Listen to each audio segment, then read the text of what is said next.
A woman shut down the Waffle House by impersonating an FBI agent. In Madisonville, Tennessee, because you're the only 10 I see. Oh yeah. Kimberly Gonzalez caught wind that at the Waffle House, at the back door, drugs were being sold. So Kimberly just wanted to be a good Samaritan, maybe going above and beyond a citizen's arrest. But nonetheless, she's a woman of action. She decided one day, go to the Waffle House, get on in there, tell everyone, we're shutting down the Waffle House. Shut it down right now, FBI. Now, of course, everybody in the restaurant's all startled, all in the flutter, like, oh, what's happening? Well, one employee wanted to know what's going on and wanted Kimberly to identify herself, and rightly so. Kimberly flashed a Tennessee badge right at the employee. Employee wasn't buying that. She wanted FBI credentials. Well, at that point, the jig is up because Kimberly doesn't have that. She's playing the role. So cops were called to the scene, and guess what? They arrested Kimberly on the spot, and rightfully so. But at the core of it, she just wanted to shut down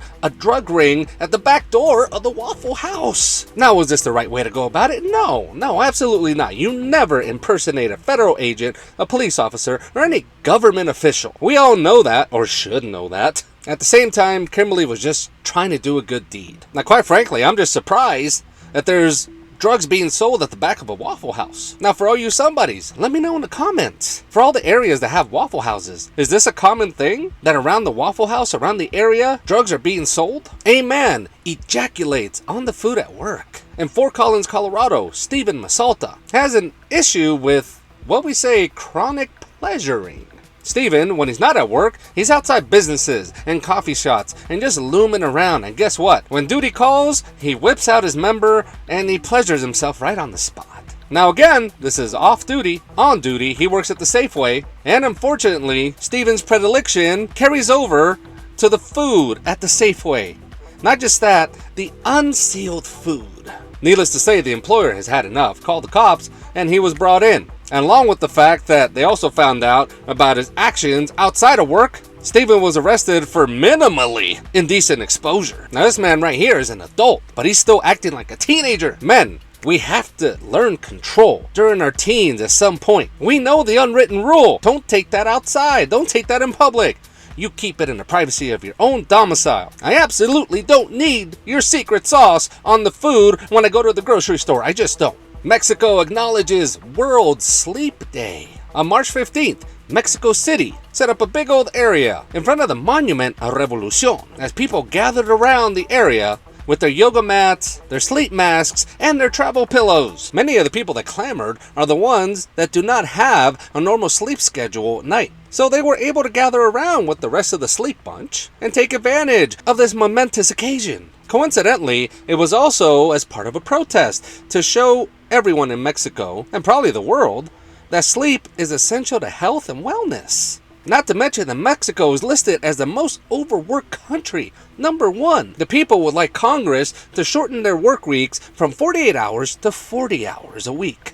Now somebodies, did you know there was a such thing as a World Sleep Day? If you did, good for you. And were you able to celebrate or partake in some way? Nonetheless, here in the States, I did not hear about it. A World Sleep Day, I found out from Mexico. Also, on a sidebar, Europe allows women who are shedding their uterine lining, or more simply, for people that don't understand what I just said, menstrual cycle, Europe allows 3 to 5 days for women to have their time to go through the process. So for all of us here in the US of A, #1, I did not know about World Sleep Day. #2, women should get time off to handle what nature intended in their body. So us people, for the States, what can we get out of you? What would you like the States to provide you as an essential need? Picky eaters come from failed childhood? A woman in England posted a video on TikTok when she already made dinner, a nice salmon. Unfortunately, she is with a man that's a simple eater. #1, doesn't like fish, doesn't want the salmon. So the woman, with all the love in her heart, simplified a meal for him, just for him,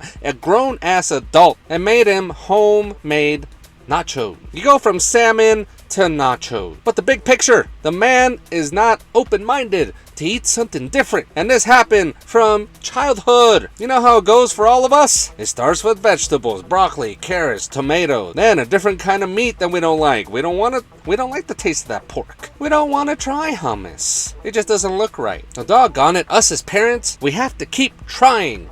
You know why? Because we all know. We didn't know then in our childhood, but we know now. our taste buds change. Something we didn't like before as a child can get reintroduced to us again, and maybe we give it a chance. But the process fails when us as parents just stop it after one try. We can't let this happen because afterwards, yes, our kids leave the nest and we're not responsible for them anymore, but guess what? We pass the buck on to somebody else, to their significant other. And now they are left to deal with the situation of, I made this delicious meal, but you don't want to eat it? You want me to make you something else? This to me has so many red flags because you just placed that person in a bad situation because number one, how many of us are going to put up with that nonsense? You don't want to eat my food? You want me to make you something else? There's the door. So you see how this is going. Because number two, you put that person in a spot now. Because they're such picky and finicky eaters, they're not able to find someone that will go along with it. You put them out there to fail, parents. And we can't do that. I say me included because I'm also a parent. We need to continue to fight that good fight. Keep putting that food out there. Put on new foods. Heck, sometimes don't give them an option. Like, this is the food. If not, I don't know what to tell you. I'm not going to let you starve, but eat a little bit of it, okay? Let me know in the comments. Have you had this situation before? How did you deal with it? Are you dealing with it now? Tourists are not welcome in Spain. In Malaga, Spain, where you'll find the climate is sunny year-round. Tourists not only come to visit, but some of them tend to stay, especially because the low cost of living. Well, this has been going on for a couple years now, and quite frankly, the locals have had enough. Especially one local who was kicked out of his home after 10 years of residence. Why? Because the landlord decided to turn the domicile into a tourist rental. Unfortunately, nowadays, you look up and down the streets, and a lot of the homes have lockboxes that represent that these are rentals for the tourists. So the locals have finally let it be known, with stickers, how they feel about tourism. With phrases such as, "This used to be my home," and "Stinks of tourists." And quite frankly, let's get down to candid. Go effing home. Even the mayor does not advocate for these locals. He enjoys the scene. He enjoys what's going on. He probably enjoys the money too. Not to mention tech giant Google has established offices in this area. Well, guess what happens when you open Google in your area? You attract workers, and workers from all places are coming, all international workers. And those are the ones that are going to stick around, which is great for them, but the locals see themselves being pushed out of the city that they grew up in. Now, how would you feel this was happening to you? You're being pushed out of the only place you call home, primarily for financial gain.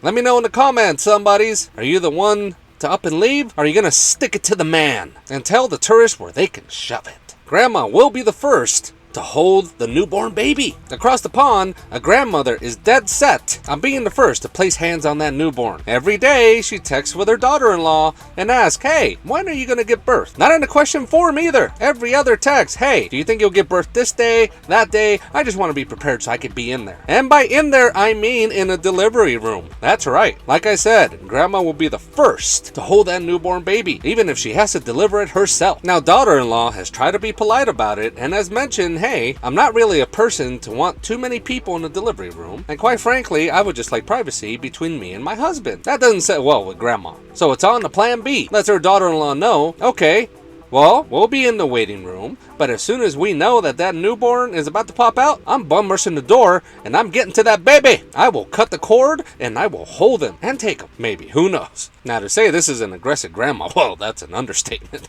So somebody's, how do you handle the situation? These are essentially demand that no one puts hands on that newborn until I do. I don't care that possession is 9/10 of the law. I will do what needs to be done. I will get to the baby. Somebody's, have you had this situation? Maybe not this aggressive, but something to where family members were imposing themselves. Educated applicants lie on their resumes more. That's right. An applicant with a degree tends to lie more on their resumes and their cover sheet. Why, you may ask? Well, they're probably fresh out of school, and some of them don't even have work experience. So when you get in there, well, you got to do what you got to do. You got to try to read the person across from you that has a job in their hands, and you essentially have to tell them what you think they want to hear, or even write down all the correct answers that you feel they want to know. Well, it turns out employers have caught on to the fact that lies are being told, and they will be spending more resources on finding the liars. Once they're found, they will be terminated on the spot. You know, lie to me. That's what an employer be doing. Not to mention that 55% of applicants that lied tend to quit after 3 months anyways. Now, there are some employers that are looking to exercise a new method where degrees are not going to be necessary, but instead work experience. benefits will be the basis of employment. Now,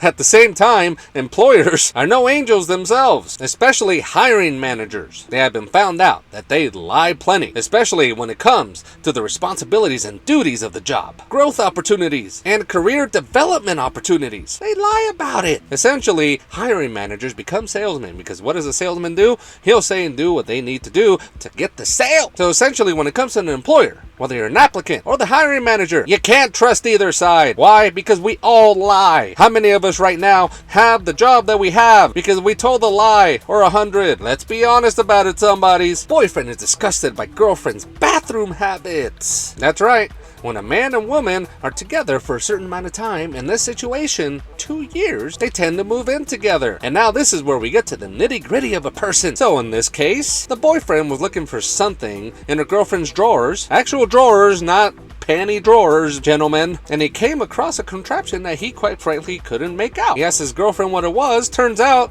it's a handheld portable bidet. Now, for those of you that don't know what a bidet is, it's a spray of water that goes up your bunghole to clean it out. So his girlfriend is explaining this to boyfriend. Boyfriend just is beside himself. He doesn't want to know that his girlfriend sprays water up her hole to clean. Gross. Which is essentially the complete opposite because you're trying to clean out your area. Ironically, girlfriend is being judged by a boyfriend who doesn't clean his hands after he goes pee. Nonetheless, girlfriend can't believe the boyfriend's passing judgment. It's essentially like taking a shower because what do we do when we're in the shower? At least for me, I'll speak for myself. I get in there, make sure it's nice and clean. So what's the difference between being in the shower, taking care of that area, and the bidet that's portable, and you do it every time you defecate? You drop a deuce. I'd say it's actually polite and well-mannered. This woman right here was raised right. That's a woman you take home to grandma. Now somebody's, let me know in the comments. Do you use a bidet? Are you against it? Are you just strictly 100% all teepee? Let me know who's right, who's wrong. Because at this point, it seems these two could use some couples therapy,